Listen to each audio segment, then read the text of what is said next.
दोस्तों राजस्व लेखपाल का अंक गणित और सांख्यिकी एग्जाम पैटर्न के 25 क्वेश्चन का टेस्ट नंबर 1 है। इसे अटेम्प्ट करें और अपना इसको जरूर बताएं। फर्स्ट क्वेश्चन, यदि एक वृत्त की परिधि उसके व्यास से 18.6 सेंटीमीटर अधिक है तो वृत्त का व्यास क्या होगा। दोस्तों हम लोग जानते हैं वृत्त की परिधि 2πr होती है।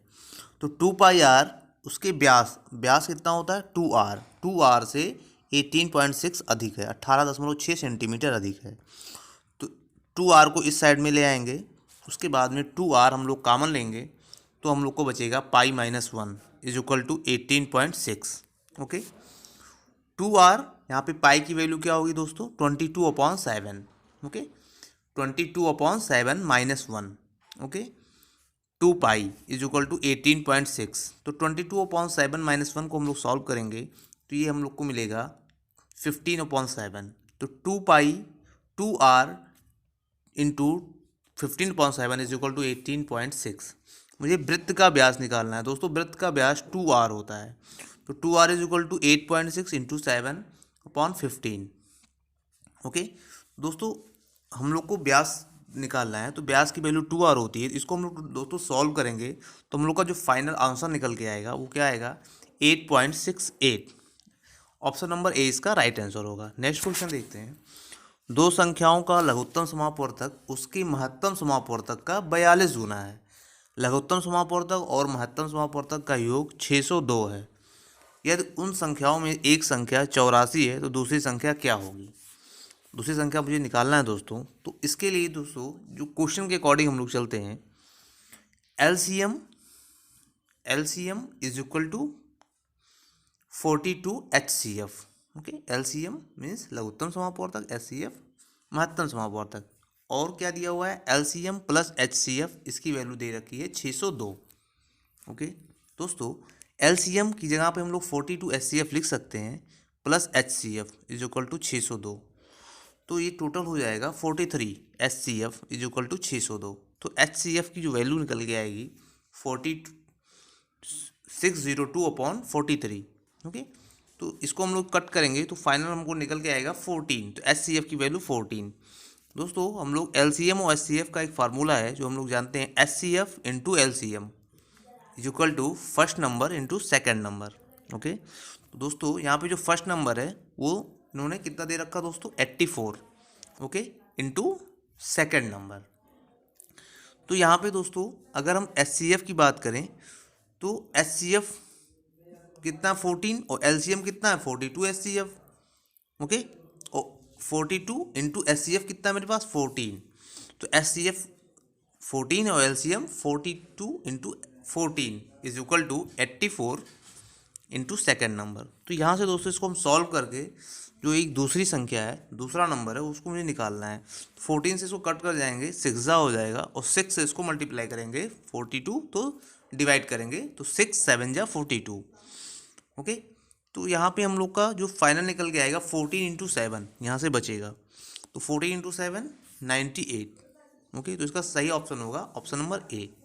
ओके दोस्तों, इसको हम लोग ऑप्शन से भी कर सकते थे क्योंकि संख्याओं में 84 है, पहली संख्या 84 है, तो जो HCF होता है ये दोनों पहला और दूसरे नंबर में मल्टीपल होता है, तो 98 14 का मल्टीपल है, तो आंसर इससे भी हो सकता था। नेक्स्ट क्वेश्चन, एक स्कूटर और मोपेड के मूल्यों का अनुपात 9:5 है। तो स्कूटर का मूल्य और मोपेड के मूल्य से 4200 अधिक है। तो मोपेड का मूल्य दोस्तों 95 का रेशियो 4 है, तो 4 की 95 में जो डिफरेंस है 4 का है, तो 4 इससे अधिक है, तो 4 की वैल्यू 4200 हो जाएगी। तो 1 की वैल्यू 1050। तो मुझे कितनी वैल्यू निकालनी है 5 की, क्योंकि 5 क्या है मोपेड है, तो मोपेड का मूल्य इसमें मल्टीप्लाई कर देंगे 1050 में, तो निकल के आ जाएगा 5250। इसका सही ऑप्शन होगा। नेक्स्ट क्वेश्चन, दो संख्याओं का मासा मीन्स महत्तम समापवर्तक जिसको HCF बोलते हैं 12 है और LCM 72 है, और एक संख्या 24 है, दूसरी संख्या निकालनी है। दोस्तों famous formula HCF into LCM is equal to first number into second number. तो यहाँ पे देखिए 12 into 72 is equal to 24 into second number. यहाँ से हम लोग कैंसिल आउट कर लेंगे, 12 1 जा और 12 2 जा, और यहाँ से हम लोग 36 आंसर हो जाएगा। नेक्स्ट, एक त्रिभुजाकार खेत का परिमाप 540 मीटर, इसकी भुजाओं का अनुपात 5, 12, 13 है, तो खेत का क्षेत्रफल क्या होगा।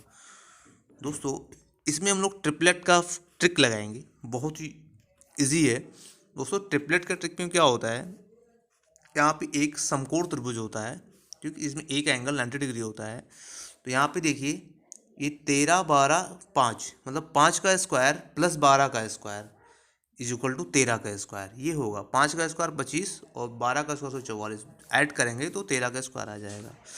जो टोटल जो परिमाप दे रखा है 540, जो 30 की वैल्यू है, ये तीनों को ऐड करेंगे 12, तो ये हो जाएगा, एक की वैल्यू कितनी आ जाएगी 18, तो 18, 12 गुणे 18 और 5 गुणे 18, ये दोनों साइड हो जाएगा। तो त्रिभुजाकार क्षेत्र का जो क्षेत्रफल होगा हाफ बेस इंटू हाइट, तो बेस कितना है दोस्तों 5 गुणे 18 और हाइट कितना है 12 गुणे 18। तो यहाँ पे इसकी सारी वैल्यूज हम रखेंगे। दोस्तों ये आपको समझ में आ गया होगा, ये 30 कहाँ से आया है, ये तीनों वैल्यू को ये ऐड किया गया है। ओके, तो बेस 12 गुणे 18 और हाइट 5 गुणे 18, यहाँ से हम लोग कट करेंगे तो टोटल देखिए ये 2 6 हो जाएगा, तो 18 इंटू 18 324 इंटू 6 5 30।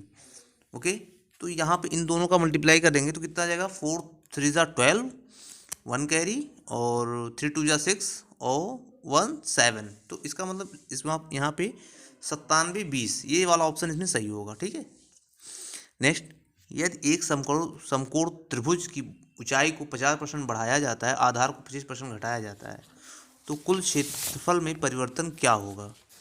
दोस्तों इस क्वेश्चन को सॉल्व करने के लिए हम लोग फार्मूला लगाएंगे x plus y upon 100, x into y upon 100। Okay, तो यहाँ पे दोस्तों यहाँ पे x 50% बढ़ाया गया तो 50 प्लस 50 लिखेंगे, 25% घटाया गया तो -25। ओके, तो x की वैल्यू 50 और y की वैल्यू -25, यहाँ पे इसको सॉल्व करेंगे तो 50 -25 25 हो गया, और इसको हम लोग सॉल्व करेंगे 50 2 ज़ा और 25 का हाफ 12.5, तो 25 माइनस 12.5 12.5 एक पॉजिटिव में आ जाएगा, तो 12.5% से बढ़ जाता है, सही ऑप्शन होगा। यह दो वृत्तों की परिधियों में 3:1 का अनुपात है, तो उनके क्षेत्रफलों का अनुपात क्या होगा। 2πr1 upon 2πr2 is equal to 3/1।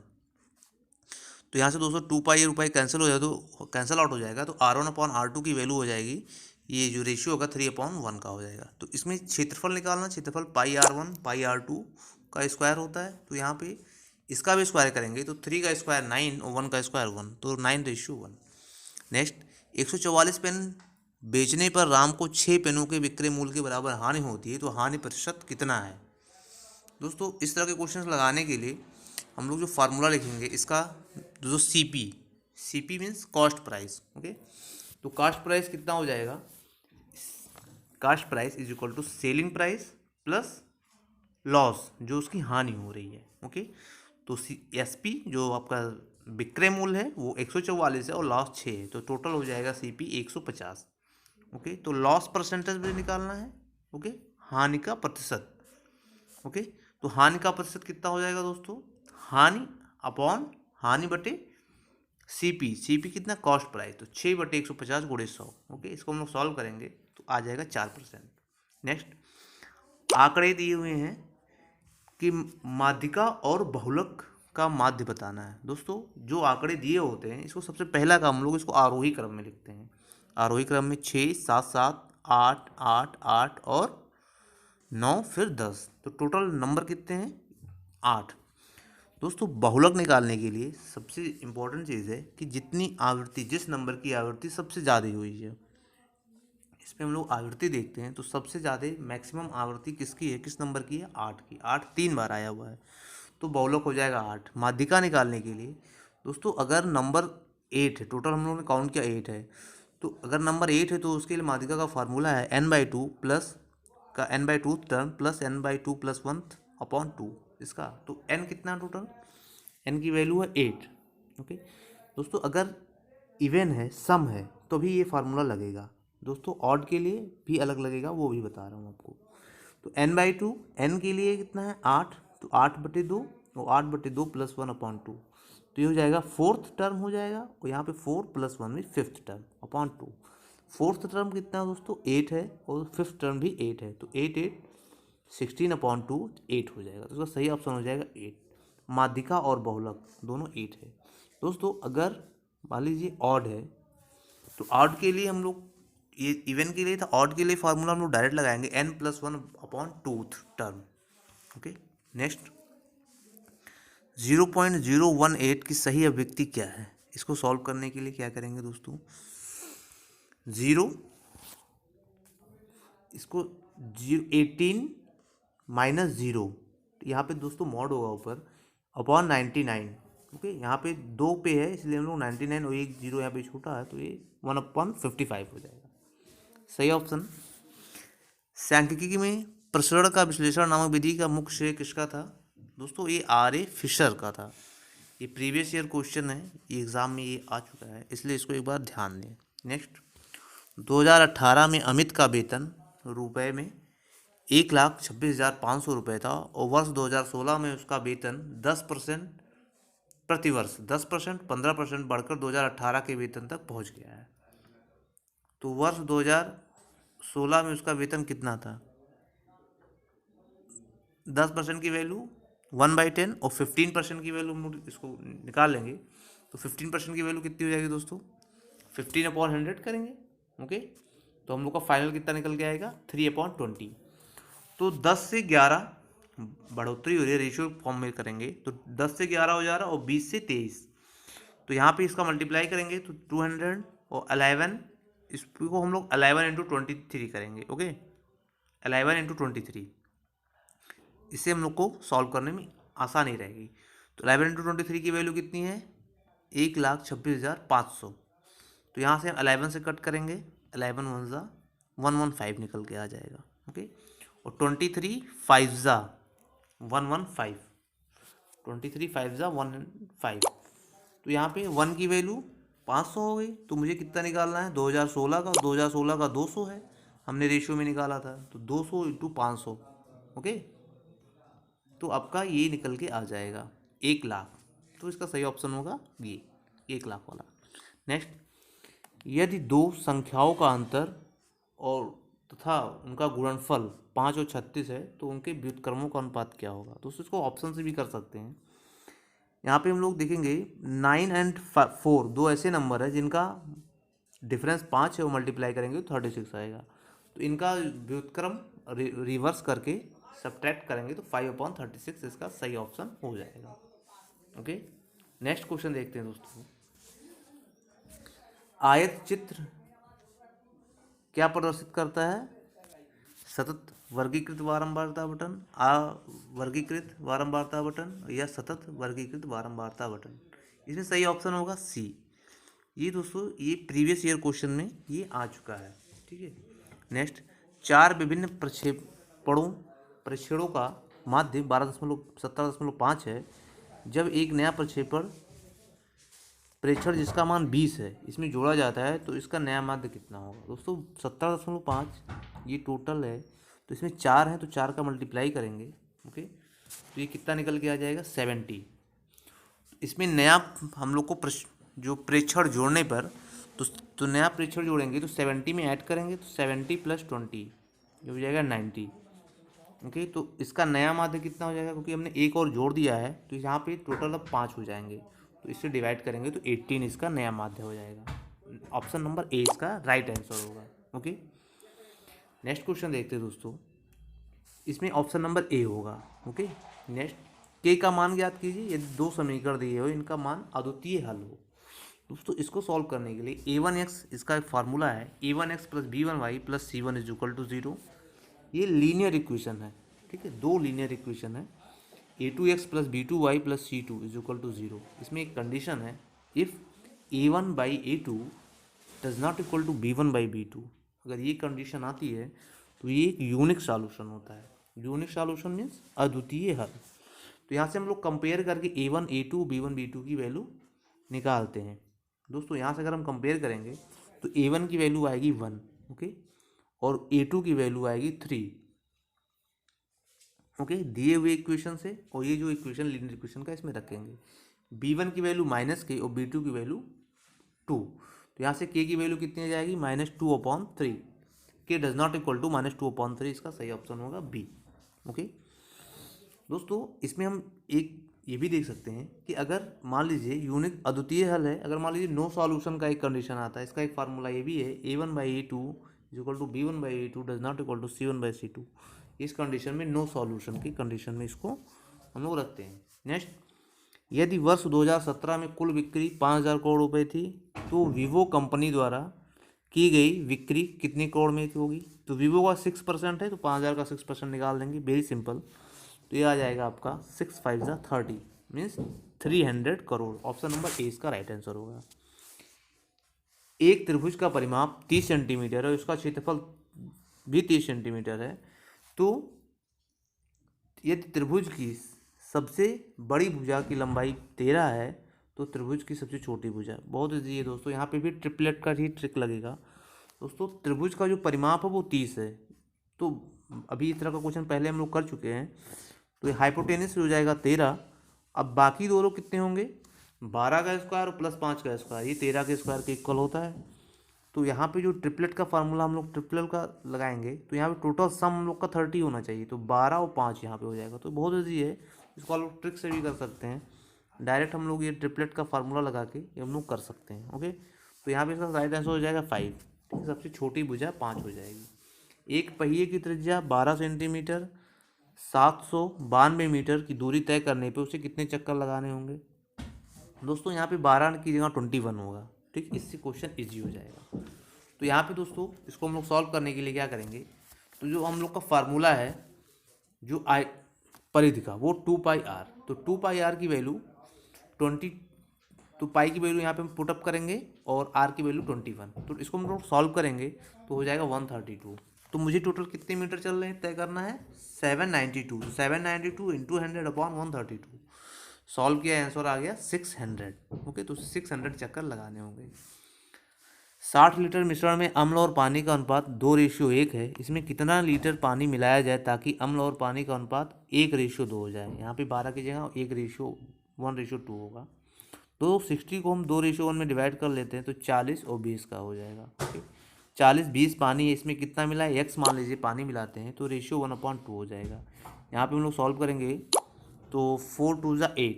Okay, तो 80, तो 20 + x बराबर कितना हो जाएगा 80। तो x की वैल्यू कितनी हो जाएगी 80 - 20 तो कितना 60, तो 60 लीटर। यहाँ पे इसका सही option number B right answer.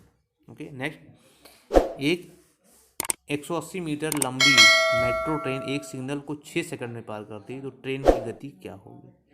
बहुत ईजी है, speed is equal to distance upon time. तो 180/6 इज इक्वल टू 30। तो 30 ये मीटर पर सेकंड, मुझे किलोमीटर पर घंटे में जाना है। दोस्तों यहाँ पे 5/18 से मल्टीप्लाई होगा? नहीं होगा। क्यों? क्योंकि जब हम लोग किलोमीटर छोटे से बड़े में आ रहे हैं, सेकंड से बड़े में आ रहे हैं, तो 18/5 से मल्टीप्लाई करेंगे। 5/18 से कब करते? जब हम लोग किलोमीटर से सेकंड में जाते। तो यहाँ पे सॉल्व करेंगे 5 6 30 और 18 × 6 108। ओके, सही ऑप्शन हो जाएगा 108 वाला। एक किले में 540 आदमियों के लिए 160 दिन का राशन है, 10 दिन बाद उसमें 60 आदमी अतिरिक्त शामिल हो जाते हैं तो समान दर पर राशन कितने दिन तक चलेगा? इस तरह का क्वेश्चन एग्जाम में बहुत आता है। इसको सॉल्व करने के लिए एक बहुत ही अच्छा ट्रिक है, एक फार्मूला आप इसको लिख सकते हैं। देखिए, नंबर n1 नंबर को डिनोट कर रहा है, तो 540 n1 और n2 कितना हो गया 60 और d1 हो गया 160 दिन और d2 हो गया 60 दिन। ओके, तो यहाँ पे फार्मूला लगाएंगे n1 d1 - d2 is equal to n1 + n2। ये बहुत ही इजी फार्मूला आप इसको रख सकते हैं। यहाँ पे नंबर n1 आदमियों के लिए डिनोट कर रहा है और d1 डेज को डिनोट कर रहा है। तो n1 की वैल्यू 540, यहाँ पे इसकी सारी वैल्यू पुटअप कर देंगे और d1 160 और d2 10। सॉल्व करेंगे दोस्तों तो 540 नीचे हो जाएगा 540 + 60, तो टोटल कितना हो जाएगा 540 × 150/600। ओके, तो टोटल हम लोग इसको सॉल्व करेंगे तो हम लोग का जो फाइनल आंसर निकल के आएगा, ओके, तो 135 डेज। ओके, तो इसका सही ऑप्शन हो जाएगा ए। मोटरसाइकिल के पहिए का व्यास 70 सेंटीमीटर है, पहिया 10 सेकंड में 40 चक्कर लगाता है, तो मोटरसाइकिल की गति प्रति घंटा कितनी होगी? ठीक है, और आपको ये आंसर किलोमीटर में निकालना है। ओके। तो दोस्तों इसको सॉल्व करने का बहुत ही ईजी तरीका है। इसमें हम लोग 2r की वैल्यू दे रखी है 70, तो r की वैल्यू कितनी हो जाएगी, इसका हाफ 35, तो 2 पाई आर पाई 22/7, r की वैल्यू 35। तो इसको हम लोग टोटल सॉल्व करेंगे तो 5 हो जाएगा, तो 220 सेंटीमीटर। ओके, तो मुझे 40 चक्रों में निकालना, तो उससे मल्टीप्लाई हो जाएगा, तो कितना हो जाएगा 8800 centimetre. Okay, 8800 centimetre means 88 metre. इसको हम लोग मीटर में कन्वर्ट करेंगे तो 88 मीटर, क्योंकि मुझे किलोमीटर में निकालना है तो इसीलिए पहले इसको मीटर में कन्वर्ट कर रहे हैं दोस्तों। तो 10 सेकंड में तय की गई दूरी है ये 88 मीटर, तो 1 सेकंड में कितना हो जाएगा दोस्तों ये टोटल जो डिस्टेंस है 88 मीटर, ये कितने में है 10 सेकंड में। ठीक है, तो 1 सेकंड में कितना हो जाएगा 88/10। ओके, 1 सेकंड में तो 60 सेकंड में कितना हो जाएगा 88/10 × 60। ओके, तो दोस्तों हम लोग को 1 घंटे में निकालना है। ओके, तो 1 घंटे में 60 सेकंड मीन्स 1 मिनट, तो 60 मिनट में कितना हो जाएगा 88/10, टोटल कितना × 60। तो यहाँ पे हम लोग किलोमीटर में निकालना है, तो 1000 से क्या करेंगे डिवाइड करेंगे, तो इसका सही ऑप्शन हो जाएगा ऑप्शन नंबर सी 31.68 सही ऑप्शन होगा। ओके दोस्तों, नेक्स्ट क्वेश्चन देखते हैं। इसमें राम के 3 साझेदार हैं जो लाभ के बराबर के हिस्सेदार हैं। राम का लाभ में हिस्सा किसी भी एक साझेदार से दोगुना होता है, तो राम को संपूर्ण लाभ में कितना प्रतिशत हिस्सा मिलता है। दोस्तों राम के 3 साझेदार हैं और सब बराबर हैं, ठीक, और इसका हिस्सा दुगना है, तो 2 और बाकी सबका 1-1 का रेशियो हो जाएगा, तो टोटल रेशियो की वैल्यू 5 आ गई। तो राम का हिस्सा कितना हो जाएगा 2/5 गुणे कुल लाभ। तो दोस्तों यहीं पे मुझे 2/5 गुणे 100 आप कर सकते हैं, या 2/5 की डायरेक्ट वैल्यू परसेंटेज में कितनी होती है, ये 40% की वैल्यू होती है। Next, sine 43 degree cos 47 degree plus cos 43 degree into sine 47 degree. इसको सॉल्व करने के लिए दोस्तों किसी एक वैल्यू को हम चेंज करेंगे, कॉस 90 माइनस थीटा, तो कॉस 90 माइनस 43 से ले सकते हैं कॉस 47 को, और साइन 47 को साइन 90 माइनस 43 लिख सकते हैं। दोस्तों हम लोग जानते हैं cos 90 minus theta sine theta होता है, और sine 90 minus theta cos theta होता है। यहाँ से साइन 43 ये तो है ही है, इंटू कॉस 90 माइनस 43 डिग्री, ये साइन 43 डिग्री हो जाएगा, plus cos 43 degree into sine 47, तो यहाँ पे साइन 90 माइनस 43 क्या हो जाएगा, यहाँ पे ये कॉस हो जाएगा। ठीक है, तो यहाँ पे देखिए sine square 43 degree plus cos square 43, इसकी वैल्यू 1, तो यहाँ पे आइडेंटिटी